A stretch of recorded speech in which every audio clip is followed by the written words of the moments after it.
5 seconds. Start.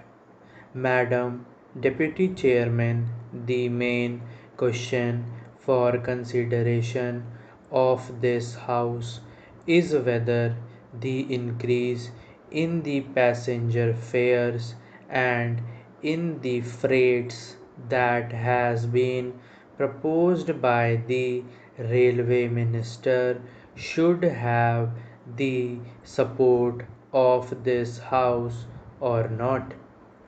I have been listening with some interest to the speeches so far made, and they are all unanimous on one point, namely that there should be no increase, particularly so far as the second class passengers are concerned.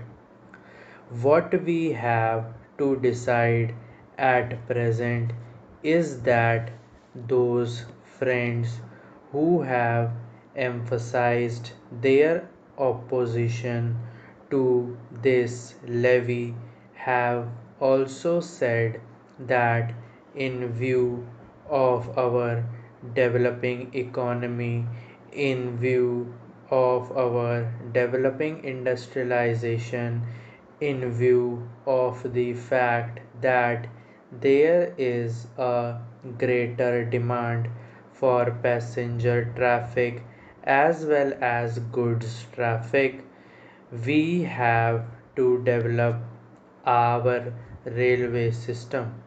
We have to see that we increase our lines. We have also to see that we double our lines. We have also to see that the production of the locomotives, wagons, and coaches is increased with greater rapidity. Otherwise, we will not be able to meet the demand of the developing economy. It is also agreed that according to the recommendations of the Pay Commission, we all feel that our workers, our laborers are entitled to DA, which will be to the tune of rupees 12 crores. There are no two opinions about it.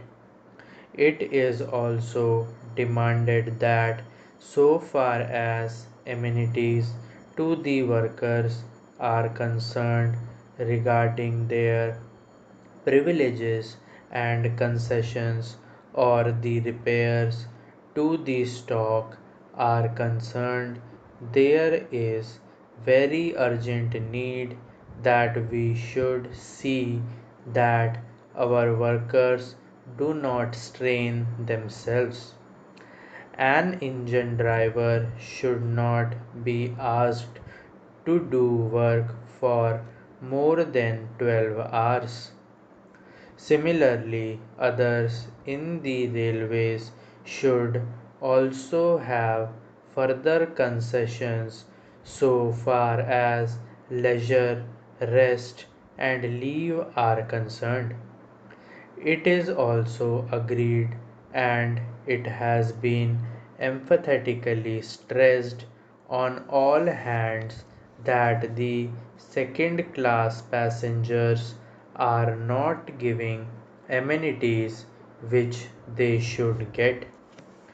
The greater portion of the income comes from the second class passengers, and the position is that they are not getting their dues by way of rest and comfort which are necessary for them. I appreciate that effort is being made, that so far as sleeping accommodation and provision of fans to the second class passengers are concerned, something is being done. But this does not touch even the fringe of the problem, and when we see the second class passengers huddled together like cattle, not even having sufficient air to breathe in, we feel that there is something seriously wrong with our railway administration. We have also to see that the shortage that we had about the supply of wagons to the coal mines and to our steel industry is not there.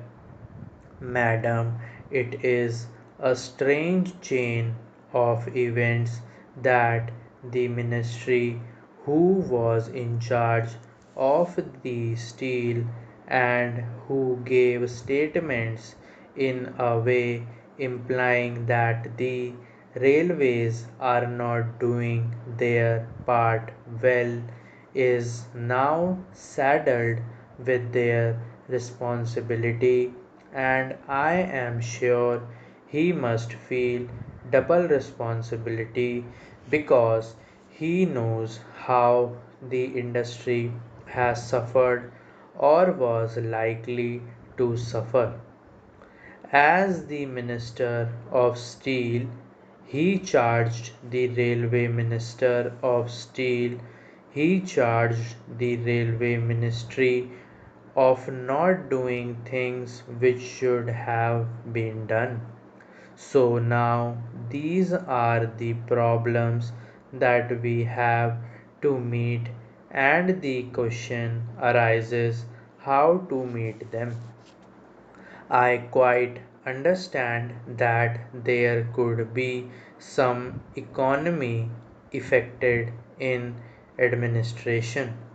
I could also understand that by tightening the administration and seeing that there is not much of ticketless travel, we could improve the position. I could also understand that by talking effective measures regarding the new responsibility which Parliament has placed on the shoulders of the Railway Department, namely the liability of a common carrier for goods for which they have provided rupees 12 crores, and by having all these things in mind, there could be some reduction in expenditure. But I do not think that reduction would be of a value sufficient to meet the increasing demands of the railways. There is the problem. This is true that it will be hard to increase any fare. It would be hard to increase any freight. We do realize and we do appreciate it, and as representatives of the people, we do feel every day that our people are being taxed more and more.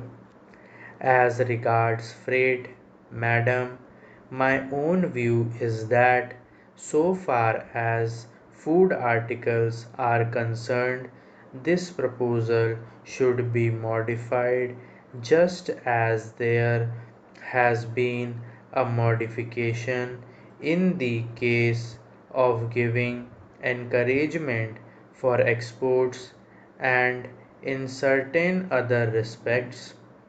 Similarly, I feel that so far as food articles are concerned, the proposal should be modified, and on the other things, these freights may continue as proposed.